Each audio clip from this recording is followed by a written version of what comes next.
What is the longevity diet? It's pretty much based on a traditional viewpoint of food and the environment.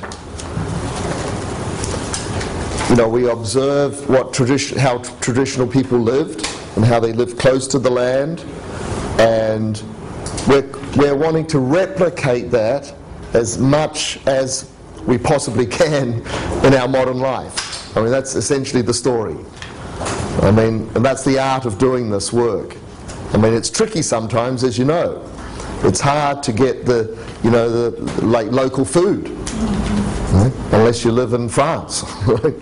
But it's actually, have you noticed, it's becoming more and more, mainstream now. People are aware of this, and because of community farms and co-ops, and people becoming aware of the ecology around this, that getting local food is a lot more easier now, and it makes a lot of sense.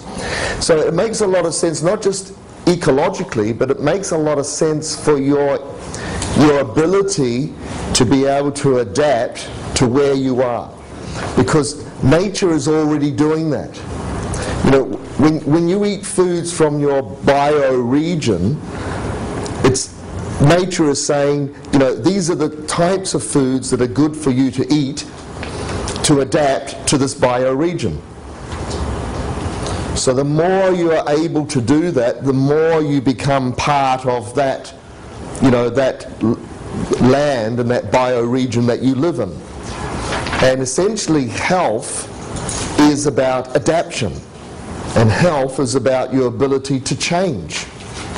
That's what it's all about, and that's what the Tao is about. The Tao is about, your ability to adapt to everlasting change. That's why we studied things like the 5 elements yesterday. We see, winter, spring, summer, late summer, autumn, and so we can adapt to the seasons by eating foods that come from that season and adapting our cooking styles. So native people did this all the time, right? And as we discussed yesterday, they had no choice. See, now we have energies and vibrations, from all over the world at your supermarket, right? And kind of, foods that are grown out of season now because, of consumer demand. They want strawberries all year round. Right? They want, so you don't have to be narrow-minded about this, right? But I would suggest to you that in your bioregion, you start to learn what traditionally would grow there, what berries and fruits would grow there, and what types of vegetables traditionally were grown there, and start to orientate your diet around that.